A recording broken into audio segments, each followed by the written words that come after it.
Suaranya ini.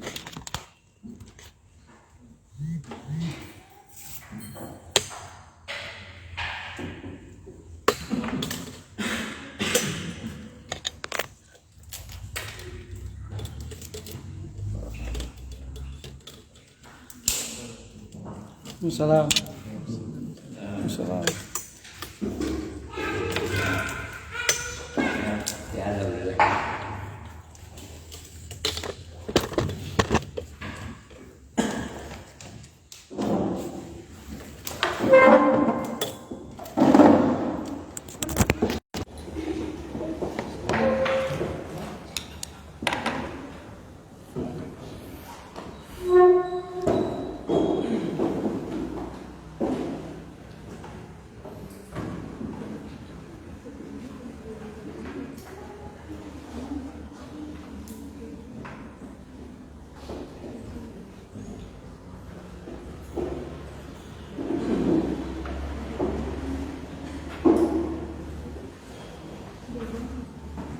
Baik, bismillahirrahmanirrahim. Assalamualaikum warahmatullahi wabarakatuh. Alhamdulillah, nahmaduhu wa nasta'inuhu wa nastaghfiruh wa natubu ilaihi wa nastahdi wa na'udzu billahi min syururi anfusina wa min sayyiati a'malina.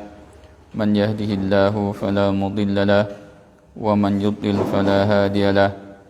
Asyhadu an la ilaha illallah wahdahu la syarika lah wa asyhadu anna Muhammadan abduhu wa rasuluhu. Allahumma salli wa sallim wa barik ala nabiyyina Muhammadin wa ala alihi wa ashabihi wa man sara ala nahjihi ila yaumiddin, amma ba'd.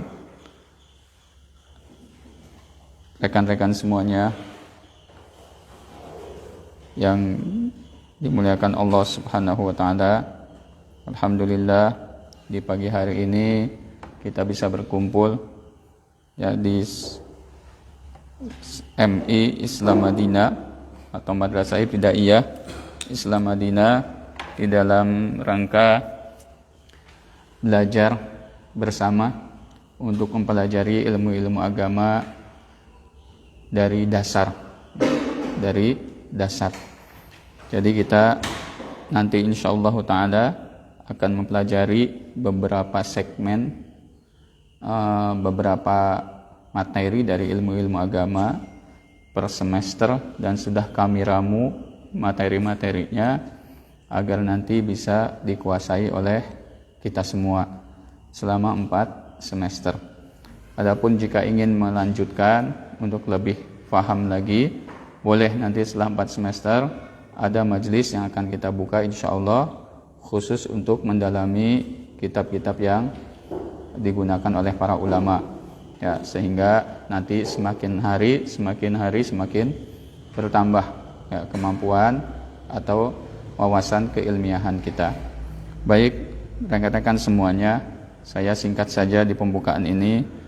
Pertama, mengucapkan ahlan wa sahlan wa marhaban bikum ya fi hadzal majlis al mubarak insyaallah taala. Selamat datang, dan kami menyambut dengan gembira kedatangan teman-teman semuanya di majlis yang diberkahi ini insyaallah taala, karena dalam sebuah riwayat dikatakan man kharaja fi talabil ilmi fa huwa fi sabilillahi hatta yarji'. Barang siapa yang keluar dari rumahnya untuk menuntut ilmu, maka dia sedang di jalan Allah sampai dia kembali ke rumahnya. Maka rekan-rekan semuanya, ini sekarang sedang berjihad di jalan Allah. Saya tidak akan menjelaskan keutamaan ilmu dan ahli ilmu, karena memang kita semua sudah tahu ya. Intinya bahwasanya derajat seseorang di dunia dan di akhirat itu tergantung pengetahuan ilmunya, wawasan ilmunya, dan juga tergantung pengamalan, mempraktekkan ilmunya dalam kehidupan sehari-hari. Allah Ta'ala berfirman, yarfa'illahu alladhina amanu minkum walladhina utul ilma darajat. Allah akan mengangkat derajat orang-orang beriman di antara kalian, dan orang-orang diberikan ilmu beberapa derajat ya. Ini menjelaskan tentang apa? Raf'ul darajat itu di dunia dan di akhirat. Diangkatnya derajat di dunia dan di akhirat. Di dunia ahli ilmu beda dengan selain ahli ilmu. Bahkan kata Nabi sallallahu alaihi wasallam, ya, kata Nabi sallallahu alaihi wasallam, fadlul alimi 'alal 'abidi kafadlil qamari lailatal badri 'ala sairil kawakib. Keutamaan ahli ilmu atas ahli ibadah yang tidak memiliki ilmu seperti keutamaan rembulan di malam purnama dari seluruh bintang. Nah, itu hanya keutamaan saja. Intinya tadi bahwasanya sangat berbeda antara orang berilmu dengan orang yang tidak berilmu. Ya, qul hal yastawil ladzina ya'lamuna wal ladzina la ya'lamun innama yatadakkaru ulul albab. Ya, tidak sama orang yang mengerti yang berilmu dan orang yang tidak berilmu. Ya, tidak sama, dan yang bisa mengambil pelajaran itu hanya orang-orang yang menggunakan akalnya, memberikan akal yang sehat, yang cerdas. Oleh karena itu, rekan-rekan semua, kita semua di sini adalah hamba-hamba pilihan Allah, yang Allah menginginkan kita untuk menjadi baik, memberikan kebaikan kepada kita. Kata Nabi sallallahu alaihi wasallam, man yuridillahu bihi khairan yafaqihu fid din. Barang siapa yang Allah kehendaki dirinya kebaikan, Allah akan fahamkan untuk terhadap pemahaman agama. Ya, bukan diberikan harta yang banyak, bukan diberikan yang lain-lain, tapi difahamkan urusan agamanya. Sehingga karena dia paham urusan agamanya, dia bisa meraih surga di dalam kehidupan dunianya, untuk surga kelak di akhiratnya.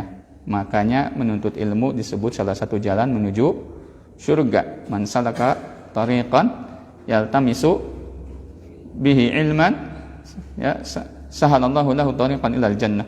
Barang siapa yang menempuh satu jalan yang dengannya dia menuntut ilmu, ya, maka Allah akan mudahkan dia, ya, menempuh jalan menuju surga.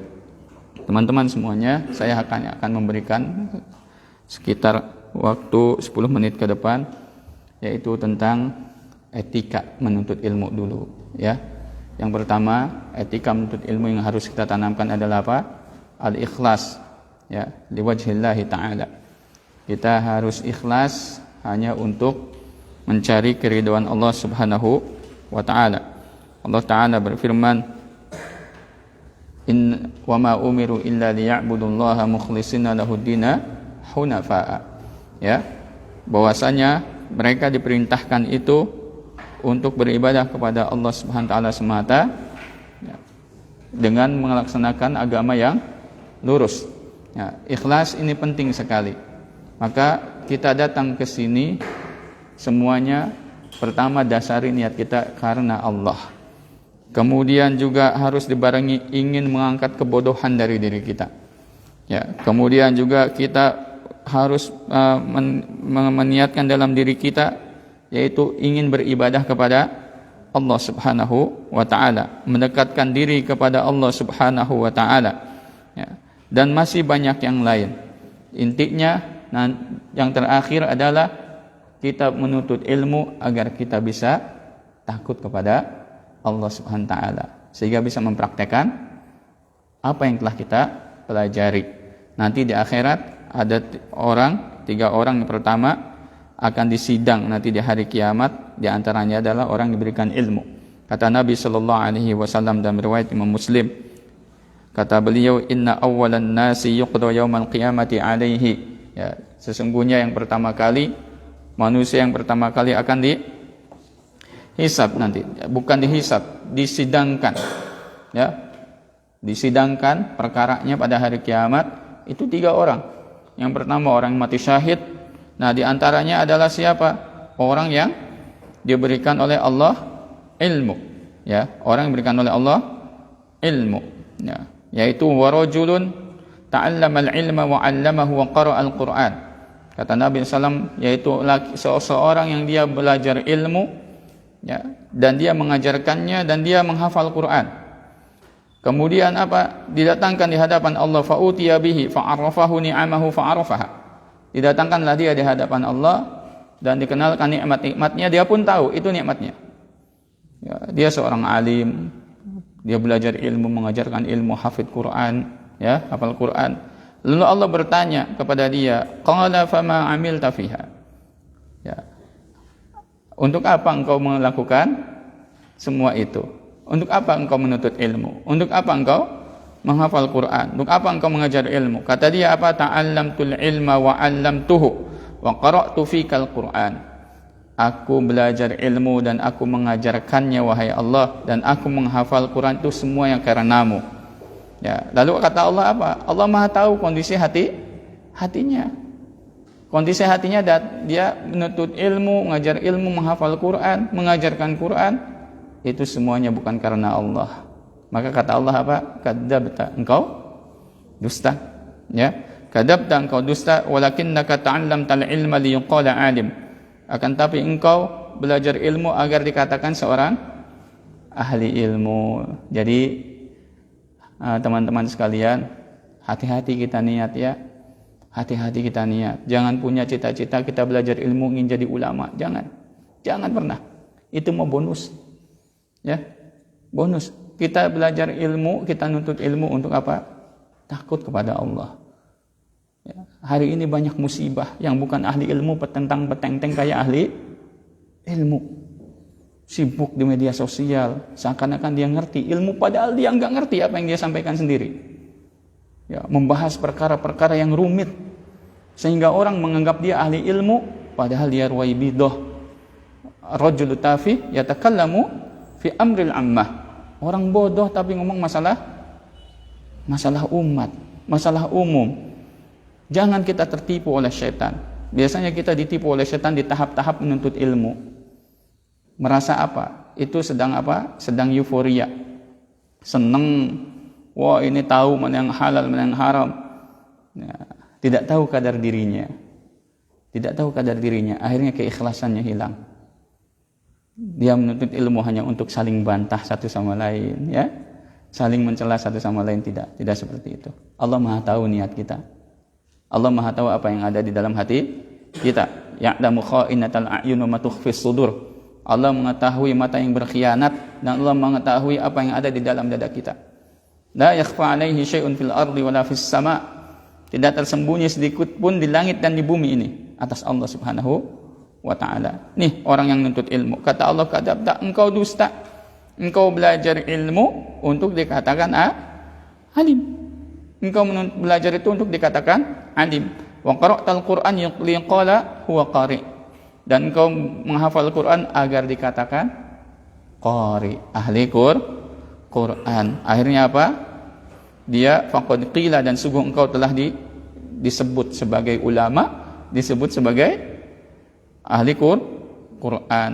Kemudian summa umira bihi fasuhiba ala wajhi hatta ulqiya finnar. Kemudian diperintahkan malaikat untuk menyeret dirinya di atas wajahnya dan kemudian dilemparkan ke dalam neraka. Waliyadzubillah. Innamal a'malu binniyat. Kita amal tergantung niat. Hati-hati niat kita, ya. Ini perkara yang Pak Salim yang sangat penting. Saya sering mengingatkan masalah ini. Karena hati itu tidak ada dalam satu keadaan. Kenapa hati dalam bahasa Arab disebutkan qalb? Li'annahu la yathbutu 'ala syai', kata para ulama. Karena hati itu tidak tetap dalam satu keadaan. Li'annahu yataqallab. Hati itu berbolak-balik. Ya, makanya kita niat harus kita senantiasa dideteksi. Sudah benar enggak niat kita? Ketika mau melakukan satu perbuatan, tengah melakukan satu perbuatan, atau selesai melakukan satu perbuatan. Karena itu yang akan kita dapatkan. Innamal a'malu binniyat wa innamal likulli imri'in ma nawa. Hadis ini keluar ketika tentang seorang yang hijrah ke Madinah hanya karena ingin menikahi seorang perempuan namanya Ummu Qais. Diterangkan oleh Ibnu Hajar Al-Asqalani dalam Fathul Bari-nya. Ummu Qais akhirnya dilaporkan ke Rasulullah SAW, maka keluarlah hadis ini. Namanya Muhajir Ummu Qais. Niat amalan yang besar, jadi tidak ada nilainya di sisi Allah. Kita berlelah-lelah nuntut ilmu, tidak ikhlas. Tidak ada nilainya di sisi Allah. Rubba amalin saghirin tukabbiruhu niyah, wa rubba amalin kabirin tusaggiruhu niyah. Kata Abdullah bin Mubarak rahimahullah, betapa banyak amal yang kecil jadi besar karena niat, dan betapa banyak amal yang besar menjadi remeh, tidak ada apa-apanya. Jadi kecil itu karena niat. Maka luruskan. Ya, saya ingatkan, saya sengaja agak panjang lebar ini masalah niat ya, karena ini yang paling penting. Yang kedua, adab yang harus kita jaga adalah apa? Sebagai penuntut ilmu, memilih guru ya yang baik dan benar.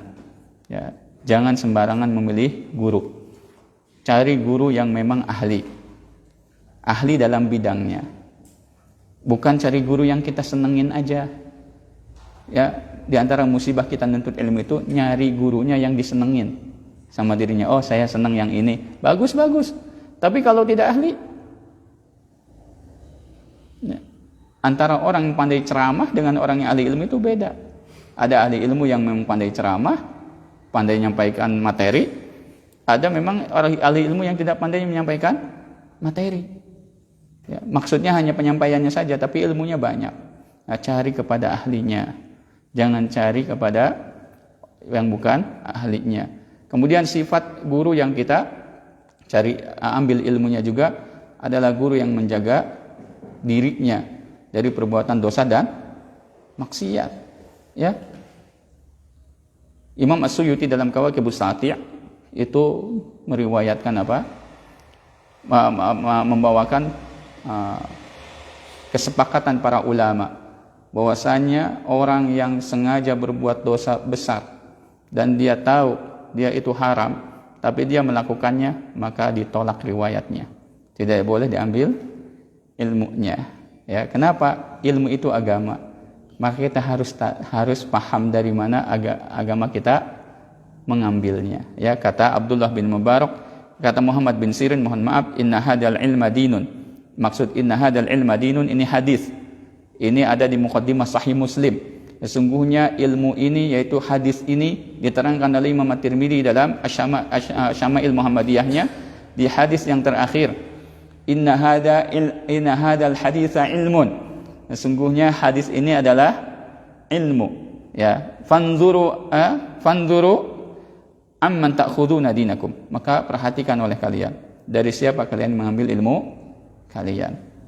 Dari siapa saja boleh, asal dia ahlinya dan dia bertakwa kepada Allah Subhanahu wa taala. Ya, dia ahlinya dan dia bertakwa kepada Allah Subhanahu wa taala. Tentu kalau kelurusan keislamannya itu harus, ya. Tidak mungkin kita mengambil ilmu dari orang liberal, kan? Tidak mungkin. Ya, orang-orang menyimpang. Kemudian yang berikutnya adalah apa? At-tawadhu, rendah hati. Ketika kita masuk untuk menuntut ilmu, kosongkan hati kita. Jangan kita masuk seakan-akan hati kita sudah penuh dengan ilmu. Nanti yang muncul apa?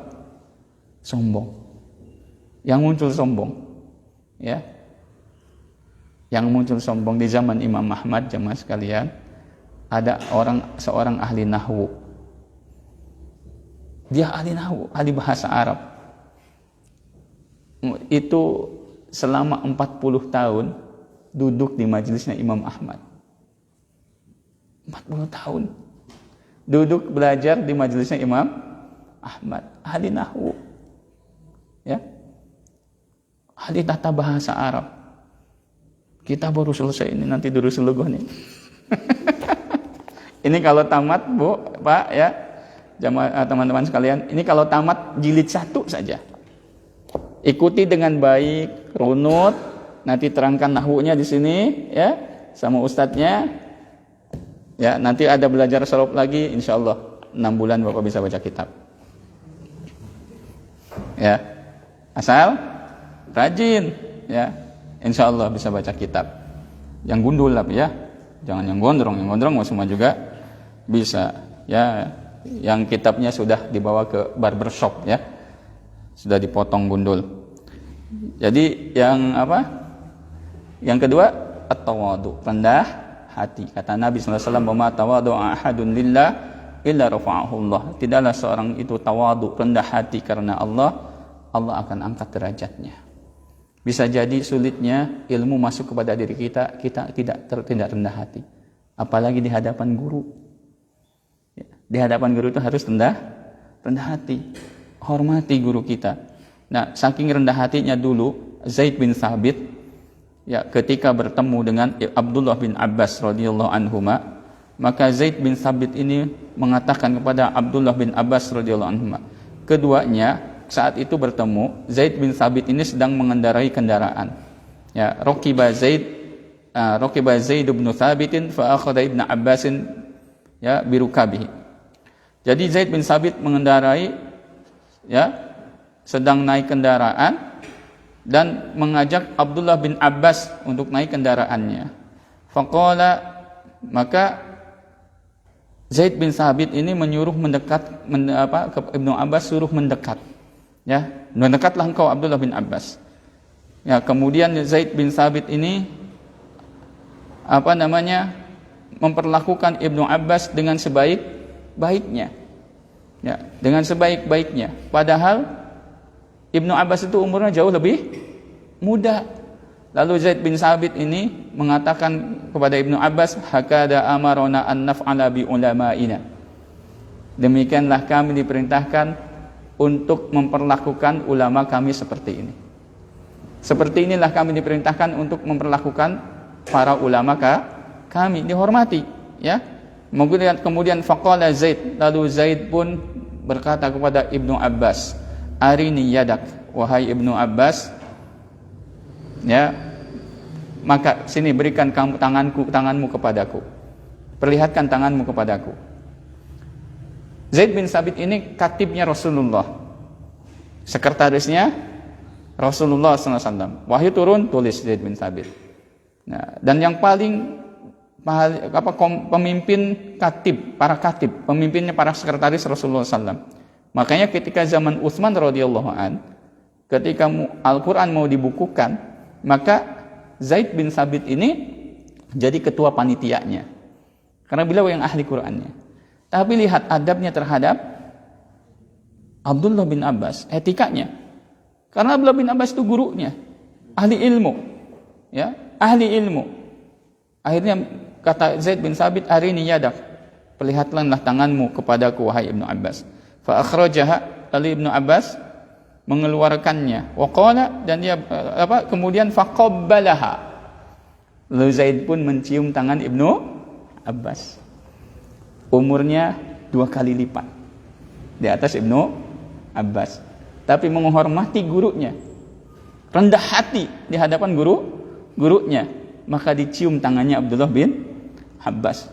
Ya, jangan kebalik kita jangan sudah belajar ilmu ke rumah cium tangan orang tua pun kagak, ya. Ya, ini bahaya ini. Ya.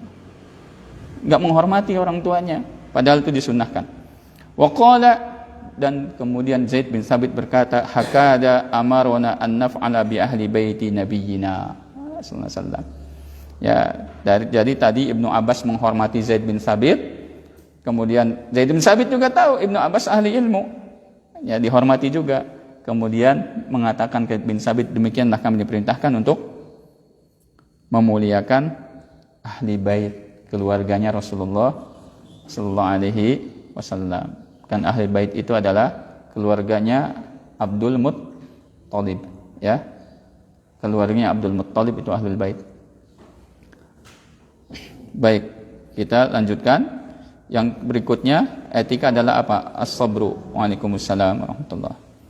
Kita harus bersabar. Ya, sabar dalam menuntut ilmu, sabar dalam terhadap sikap guru, ya. Sabar untuk menahan diri, mengulang-ulang pelajaran, harus bersabar. Wasbir nafsaka ma'al ladzina yad'una rabbahum bil ghadati wal 'ashyi yuriduna wajhah. Kita disuruh bersabar bersama orang-orang yang senantiasa beribadah kepada Allah, para ahli ilmu, ahli zikir, orang-orang yang senantiasa beribadah kepada Allah, mendekatkan diri kepada Allah, dan jangan berpaling dari mereka. Sabar itu, kata Ali radhiyallahu an, as-sabru matiyatun la takbu. Sabar itu adalah tunggangan yang tidak akan pernah jatuh. Kalau seorang penuntut ilmu tidak sabar, dia tidak akan pernah dapat ilmu. Ya. Kemudian sabar dengan kekurangan gurunya. Bisa saja gurunya akhlaknya kurang baik, bisa saja. Seperti keras, kasar. Ya, maka harus sabar. Dulu para ulama itu kalau sebelum datang ke gurunya, mereka berdoa, ya Allah, tutupilah aib-aib guruku. Ya, tutupilah aib-aib guruku dariku. Sehingga apa? Mereka salam ahlan. Mereka bukan main, ya. Datang untuk ilmu, gurunya pun ada yang keras sifatnya, ya. Ada yang kasar, ada gurunya yang kasar. Tapi apa? Mereka tetap nuntut ilmu, sabar. Akhirnya mereka mendapatkan apa yang mereka inginkan, ya. Apalagi zaman sekarang, jemaah sekalian, teman-teman sekalian, zaman sekarang itu kadang-kadang ada orang yang tidak ingin dilihat seperti ahli ilmu. Ya, mungkin pakainya sehari-harinya pakai kaos, enggak petentang-petenteng pakai jubah, ya, enggak petentang-petenteng pakai koko, pakai peci, enggak. Bisa jadi dia pakai kaos, biasa saja penampilannya, padahal ilmunya banyak. Karena mungkin dia ingin tawadu, ingin rendah hati. Nah, kita melihat guru seperti itu, jangan kita remehkan, jangan kita rendahkan, ya, tetap muliakan. Di antara hamba-hamba Allah tuh ada orang yang tidak ingin dipuji manusia, tapi bukan dengan koar-koar, tapi dengan perbuatannya. Dia menjauh dari pujian manusia dengan perbuatannya. Mungkin di antara guru kita maksudnya seperti itu, ya, seperti itu. Bahkan ada orang yang pakainya gaul tapi hanya ingin dipuji, ya kan? Tentang peteng-teng aja pakai gaul, ya, tapi ingin dipuji. Wah, ini ustadz gaul. Nggak seperti itu. Bisa jadi seperti itu ada. Tapi insya Allah guru kita apapun itu guru kita. Kita hormati, ya. Kita hormati. Kalau ada kekurangan harus bersabar. Ya. Sabar itu kata Ali radhiyallahu an, manzilatus sabri 'alal iman kamanzilatir ra'si 'alal jasad. Kedudukan sabar atas iman seperti apa? Kedudukan kepala atas anggota badan. Man la sabra lahu la imana lahu. Kata Ali radhiyallahu an. Orang tidak sabar, dia tidak punya iman. Ya. Kemudian adab berikutnya adalah an yajlisa baina yadayil muallim. Dia duduk di hadapan guru, ya. Dia duduk di hadapan gurunya adalah apa? Jalsatul adab, dengan penuh etika, ya, perhatian. Ya. Perhatian. Lihatlah Jibril alaihissalam datang ke Rasulullah sallam apa? Ya, datang ke Rasulullah apa? Fawadu'a kafahu ala fakhidhihi. Ya. Jibril meletakkan telapak tangannya di atas pahanya Rasulullah. Duduk dengan penuh adab. Setelah itu Jibril berkata, "Ya Muhammad, akhbirni anil iman." Ya, wahai Muhammad, beritahukan aku tentang iman. Penuh adab. Duduk, ya, bersih pakaiannya. Kalau menuntut ilmu tuh, ya, adab. Terus pakai minyak wangi kalau bisa, ya. Jangan lagi apa apa, kalau memang nggak bisa ya nggak apa-apa sih sebenarnya, nggak apa-apa, itu adab saja. Nah, kemudian apa, memperhatikan apa yang disampaikan oleh guru, ya, jangan memotong pembicaraannya, jangan mendebatnya, ya, jangan mendebatnya sebelum guru itu selesai menyampaikan pembicaraan. Kalaupun misalnya kita mengkritisi, pakai uslub, pakai metode yang baik. Misalnya menurut kita guru kita salah nih, tapi pakai metode yang baik, pakai cara yang baik. Bisa dengan bertanya tapi dengan adab, bukan tertuju pada gurunya, dengan etika, ya. Atau bisa nanti berdua berbicara. Wahai guru, wahai ustadz, tadi saya melihat atau mendengar Anda menyampaikan seperti ini. Yang saya tahu ini. Enggak apa-apa. Para ulama udah biasa seperti itu. Para ulama sudah biasa seperti itu. Dulu ada ulama yang terkenal hebat di zaman dulu. Kemudian muridnya lebih pintar. Belajar. Ada beberapa kesalahan. Ya. Itu tidak di depan umum, ditegurnya oleh muridnya. Datang ke rumahnya. Baik-baik, mohon maaf guru, saya mau tadi mendengarkan pelajaran Anda begini. Tapi kalau yang saya tahu bahasanya baik. Yang saya tahu begini. Akhirnya gurunya merenung. Oh iya benar. Yang benar kamu, yang salah saya. Ya, akhirnya pada pertemuan berikutnya apa? Gurunya merevisi semua. Ya, diralat oleh gurunya. Ada beberapa kesalahan dia katakan di hadapan murid-muridnya. Dan dia katakan bahwa ini muridnya inilah yang menasehati saya. Dan saya akan terima nasihat itu kalau disampaikan dengan cara yang baik. Ya. Itu bukan main. Bukan main ya. Seperti ada kasus ulama kontemporer Abdul Aziz At-Tarifi. Sekarang di penjara di Saudi. Hidupnya hanya 6 bulan di luar penjara. Ya, di Saudi Arabia sana. Dituduhnya macam-macam. Syekh Abdul Aziz At-Tarifi. Ya, dituduhnya dia Ikhwanul Muslimin lah apa, bukan, padahal bukan. Biasa kalau penguasa emang begitu ya. Penguasa di mana-mana ya begitu. Ada yang merasa terganggu kekuasaannya, ya buat gampang saja kan, buat opini saja. Di mana-mana penguasa mau muslim mau apa tetap begitu penguasa mah. Ya, jadi kita jangan terlalu berlebihan terhadap sesuatu ya. Karena pasti begitu penguasa mah. Syekh Abdul Aziz At-Tarifi ini umur 18 tahun sudah hafal kitab Al-Mughni. Kitab Al-Mughni. Bapak tahu kitab Al-Mughni? Saya ada tuh membaca. Tahu kitab Al-Mughni? Ya, 23 jilid, Pak. Hafal di luar kepala. Suatu ketika gurunya Syekh Utsaimin menulis kitab judulnya Asyarhul Mumti' ala Zadil Mustaqni. Saya punya juga kitab beliaunya. Ya. Gurunya ternyata dalam isi kitab Asyarhul Mumti' dibaca oleh muridnya Syekh Abdul Aziz At-Tarifi. Ya, ini hafalannya bukan main hebat ilmunya ya. Hanya mengkritisi apa? Mengkritisi kebijakan pemerintah, itu pun tidak menjelekkan pemerintah. Kebijakan pemerintah yang berkaitan dengan orang-orang kafir. Amerika, Israel kayak gitu, ya, Yahudi di penjara. Nggak suka keluar sampai sekarang. Keluar 6 bulan ditangkap lagi. Banyak ulama di penjara di Saudi yang mengkritisi kebijakan apa? Kerajaan tentang maksiat, ya, konser musik, tentang apa wilayah bikini, ya itu sudah semua tahu semua. Mau ditutup-tutupin gimana? Semua tahu di sana. Di Saudi, di Riyadh, di Jeddah itu. Saya lihat sendiri kok di sana. Perempuan nggak pakai kerudung, perempuan nggak pakai jilbab, dia telanjang di jalan itu lihat sendiri saya di sana.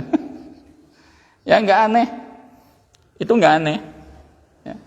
Nah, akhirnya dikritisi banyak ulama di penjara. Syekh Abdul Thalib. Ya, maka saya sedikit nih bercerita dulu sedikit. Bagaimana caranya supaya tidak dianggap zalim? Dimunculkanlah isu bahwa ini Ikhwanul Muslimin, bahwa ini adalah Khawarij, pemberontak. Bukan padahal. Bukan. Itulah yang namanya politik penguasa, ya. Kita jangan terjebak, hati-hati. Nuntut ilmu. Jangan ikut-ikutan politik negara, pepeje, ya. Udah biarin aja urusan Saudi negaranya ya. Kita nggak usah ikut-ikutan. Ya kita jaga nama baik ulama. Nama baik ulama jaga. Apalagi kita nggak tahu. Memang sih biasanya yang nggak tahu itu yang banyak ngoceh ya. Yang banyak tahu mah nggak diam, santai ya. Nanti tahu-tahu pas waktunya ngasih tahu gitu. Nah, salah satu saya contohkan, Syekh Abdul Aziz At-Tarifi umur 18 tahun, sudah hafal kitab Al-Mughni. Gurunya Syekh Utsaimin menulis kitab Asyarhul Mumti'. Dibaca, ada beberapa kesalahan. Ya, akhirnya apa? Beliau koreksi kesalahannya dan datang ke gurunya, Syekh Muhammad bin Shalih Al-Utsaimin rahimahullah. Wahai guru, Anda menulis kitab ini begini. Ya, Abdul Aziz At-Tarifi walaupun muda, ilmunya di luar kepala semua. Ya, di luar kepala semua. Itu gurunya Syekh Utsaimin langsung apa? Direvisi semua. Bukan main. Ya. Kesalahannya direvisi semua, dicetak ulang kitabnya hasil revisian. Ini hebatnya ahli ilmu, ya. Tapi sampaikannya dengan etika. Jadi ketika kita ada yang tidak setuju dengan guru kita, sampaikan dengan etika. Jangan menjelek-jelekan guru kita di belakang kita, ya. Baik. Kemudian yang terakhir adalah apa? Kita belajar ilmu an yabda'a ya bimuhimmatil ilm. Ya bimuhimmatil ilm. Kita belajar ilmu dengan ilmu yang paling urgen. Ya. Ilmu yang urgen. Jangan jauh-jauh dulu. Jangan kita bicara-bicara mohon maaf, bicara bid'ah dulu ya. Bukan urusan kita. Ngomongin bid'ah itu sebenarnya bukan urusan kita orang awam. Ngomongin bid'ah itu urusan ulama. Jangan nantinya kita terhalangi mendapatkan ilmu. Banyak sudah itu kebuktian. Orang-orang teman-teman yang selalu berbicara, ini bid'ah, enggak nyampe-nyampe belajarnya. Baca Quran juga enggak beres-beres. Ya, enggak beres-beres baca Quran belajarnya. Kenapa? Karena sudah petentang-petenteng, tidak sesuai dengan kedudukannya.